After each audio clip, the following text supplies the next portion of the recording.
Você está no canal Eu Estudo a Lição com o pastor Samuel Camilo. Muito obrigado por sua companhia.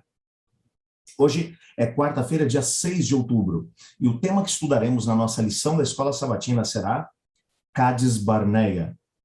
O texto que serve como base para o nosso estudo de hoje, ainda em Deuteronômio capítulo 1, é um texto um pouco mais longo, mas eu gostaria de lê-lo com você. Preste atenção na leitura. Deuteronômio 1, a partir do versículo 20, que diz assim: Quando chegamos a Cades Barneia, eu lhes disse: Vocês chegaram à região montanhosa dos amorreus, que o Senhor, nosso Deus, nos dá. Vejam, o Senhor, seu Deus, colocou a terra diante de vocês. Vão, tomem posse dela, como o Senhor, o seu Deus, o Deus dos seus antepassados lhes prometeu. Não tenham medo, nem desanimem. Então todos vocês vieram e me disseram: Primeiro, enviemos espiões para que façam reconhecimento da terra para nós. Eles recomendarão o melhor caminho e indicarão em quais cidades devemos entrar. A ideia me pareceu boa. Por isso escolhi 12 espiões, um de cada tribo. Eles foram à região montanhosa, chegaram ao Vale de Escol e fizeram reconhecimento. Pegaram alguns dos frutos da região e os trouxeram para nós. E então relataram: a terra que o Senhor nosso Deus nos dá, de fato é uma terra boa. Contudo, vocês se rebelaram contra a ordem do Senhor, o seu Deus, e se recusaram a entrar.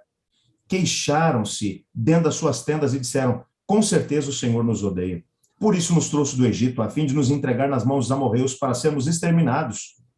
Para onde podemos ir? Nossos irmãos nos desanimaram com seu relatório. Eles disseram: os habitantes da terra são mais altos e poderosos do que nós, suas cidades são grandes, com muros que sobem aos céus. Vimos até os descendentes de Anak. Eu lhes disse: não entrem em pânico, nem tenham medo. O Senhor, seu Deus, irá diante de vocês. Ele lutará em seu favor, conforme tudo que vocês viram fazer no Egito. Também viram como o Senhor, seu Deus, cuidou de vocês ao longo do caminho, enquanto viajavam pelo deserto, como um pai cuida dos seus filhos. Agora, ele os trouxe a esse lugar. No entanto, mesmo depois de tudo que ele fez, vocês se recusaram a confiar no Senhor, seu Deus, que vai adiante de vocês buscando lugares para acamparem no caminho e guiando com uma coluna de fogo durante a noite e uma coluna de nuvem durante o dia. Quando o Senhor ouviu vocês se queixarem, ficou irado e por isso fez um juramento: nenhum de vocês, dessa geração perversa, viverá para ver toda a boa terra que eu jurei dar a seus antepassados. A única exceção será Caleb, filho de Jefoné. Ele verá a terra, pois seguiu o Senhor em tudo. Darei a ele e seus descendentes parte da terra que ele explorou durante a missão de reconhecimento. Foi por causa de vocês que o Senhor se irou contra mim. Ele me disse: você também não entrará nessa terra. Seu auxiliar, Josué, filho de Num, entrará na terra. Encoraje-o, pois ele conduzirá o povo quando Israel tomar posse dela. Darei a terra a seus filhos pequenos, às crianças que não sabem a diferença entre o certo e o errado. Vocês temiam que seus pequenos fossem capturados, mas serão eles que tomarão posse da terra. Quanto a vocês, deem meia volta e retornem ao deserto em direção ao Mar Vermelho.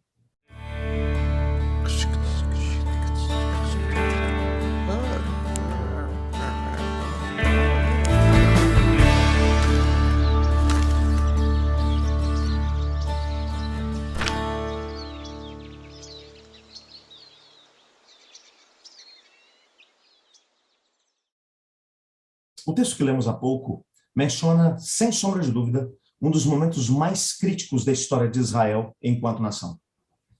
Moisés, enquanto está agora se dirigindo a essa nova geração, a geração que tinha tido a oportunidade de ter um contato com o poder de Deus, ainda que de forma um pouco mais resumida do que a geração anterior, essa geração que havia nascido no deserto, essa geração que não tinha experimentado a escravidão no Egito. Moisés agora queria que eles aprendessem uma lição preciosa, tendo como base a experiência dos seus pais. As gerações que tiveram a oportunidade de viver antes de nós, tiveram a oportunidade de fazer as suas escolhas. E dizem que uma das evidências da sabedoria na vida de uma pessoa, de uma geração, é quando essa geração está disposta a olhar para trás e aprender lições em cima dos erros que foram cometidos por aqueles que passaram por esse caminho antes de nós. Era exatamente isso que Moisés estava fazendo, tentando relembrar diante deles a história de Cades Barneia. Eles haviam chegado no último oásis antes da terra de Canaã. Dali eles enxergavam as silhuetas das montanhas da terra de Canaã. A terra que manava leite e mel, terra que havia sido prometida 400 anos antes a Abraão. Agora, nesse momento, os mais velhos estavam eufóricos, as pessoas felizes, porque finalmente a terra estava ali. Sabe, Deus poderia simplesmente ter retirado os cananeus de lá. Mas o Senhor Deus não trabalha dessa maneira. Foi exatamente ao terem que agir em relação aos cananeus, ao terem que lutar pela terra, que o povo deveria aprender a confiar, a depender 100% de Deus. Deus já tinha dado grandes evidências de que estava com eles, através de todas as manifestações das manifestações no Egito, da travessia do Mar Vermelho, do cuidado durante aqueles anos de peregrinação no deserto. Mas ainda assim, eles tinham dificuldade de aprender, de entender que Deus queria apenas o seu bem.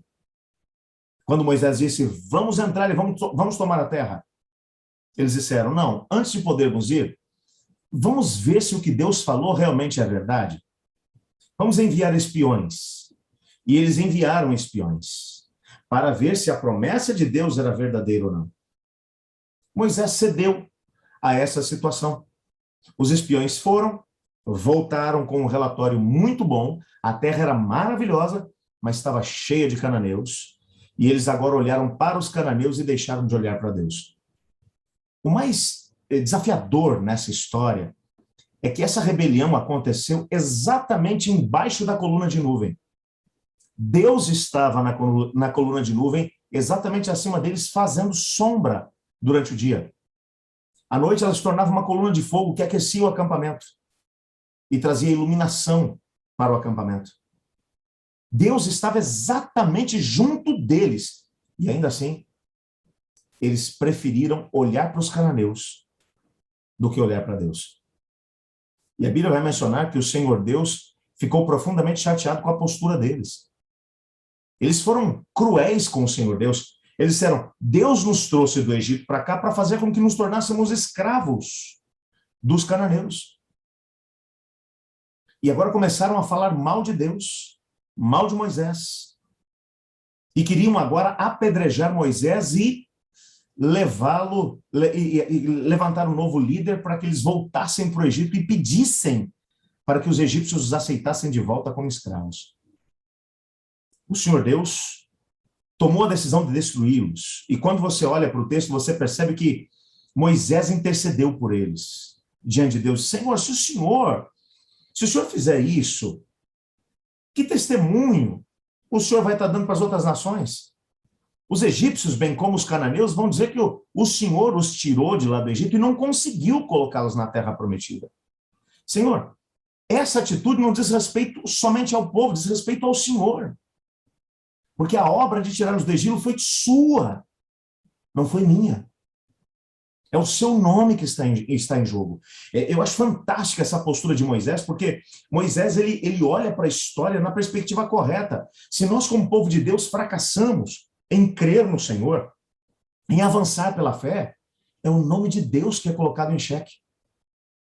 No meio dessa grande luta entre as forças do bem e do mal, o inimigo, ele vence cada vez que o povo de Deus se acovarda diante dos obstáculos. Apesar de todos os recursos do céu estarem disponíveis para nós, quando preferimos olhar para os cananeus do que para o Deus que nos dirige, nós, às vezes, passamos por severas derrotas, mas a maior derrota acaba sendo para o nome do Senhor Deus. Deus é glorificado quando seus filhos agem pela fé. E Deus é envergonhado quando seus filhos agem tendo como base apenas aquilo que são capazes de ver. Moisés chega ao ponto de dizer, foi por causa dessa postura de vocês que eu acabei perdendo o direito de poder entrar na terra de Canaã. Porque a postura deles foi tão endurecida que o próprio Moisés acabou cometendo erros no decorrer do caminho. Acabou também se rebelando contra o nome do Senhor. Isso fez com que ele também ficasse de fora da herança da terra de Canaã. Essa história, ela nos mostra de uma maneira clara o que a rebelião e a falta de fé em Deus é capaz de fazer na vida das pessoas.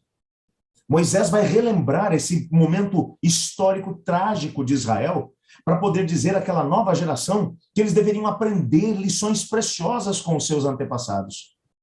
E quando você olha para o livro de Josué de maneira muito especial, você vai descobrir que houve momentos em que eles sentiram muito medo. Como, por exemplo, quando chegaram em Kiriat Arba e viram que os Enaquins, os descendentes dos gigantes, estavam lá. Muitos anos mais tarde, quando um desses descendentes que acabou escapando do ataque que foi feito contra eles e que estava vivendo entre os filisteus, um cara chamado Golias, que a Bíblia vai mencionar que tinha algo em torno de 2,90 metros de altura, ele fez com que todo o exército de Israel tremesse de medo. Agora, tente imaginar cidades inteiras, repletas com os descendentes dos Enaquins, todos guerreiros fortes. Quando eles chegam diante de Kiriat Arba, eles têm medo. Mas o que é mais interessante é que nessa hora se levanta Caleb, e Caleb vai dizer, essa montanha é minha, Deus me deu essa montanha, foi aqui que eu vim para poder espionar a terra, e eu vou tomar essa montanha. E ele junta um grupo de indivíduos que acreditavam no poder de Deus, e ele consegue vencer os Enaquins, consegue destruir as suas cidades, e a única parte da terra de Canaã que foi 100% conquistada foi Kiriat Arba. Porque mesmo com medo, ainda assim, eles decidiram confiar em Deus. Nós temos que aprender lições preciosas, como aquela geração aprendeu. Quando olhamos para o nosso futuro e vemos tantos desafios que são colocados numa sociedade secularizada, numa sociedade onde a verdade se tornou relativa, onde as pessoas já não sentem mais necessidade de Deus, não têm mais tempo para poder ir à igreja, até professam fé em Deus, mas não acreditam mais nas instituições, a igreja foi colocada de lado. Mesmo diante de tantos obstáculos, o Senhor Deus menciona que sua igreja será o veículo através do qual ele vai dar a última mensagem de advertência ao mundo. E a promessa de Deus não falha. Hoje, cabe a nós crer na promessa de Deus, aprender com os erros das gerações passadas e confiar e depender de Deus, porque Deus nunca experimentou uma derrota. Ore comigo por isso. Senhor Deus, obrigado porque em tua palavra descobrimos que o Senhor ama cada um de nós, tem planos para nós. E acima de tudo, Pai, que o Senhor acredita em cada um de nós. Obrigado pela oportunidade que temos de viver no tempo mais solene dessa história. Mas ajuda-nos a aprender lições preciosas com as gerações anteriores. E vivermos hoje pela fé, entendendo que tudo que o Senhor prometeu que aconteceria através da tua igreja, nesse tempo e nessa geração, acontecerá através de nós. Pois é em nome de Jesus que oramos. Amém. Eu estudo a lição. E você?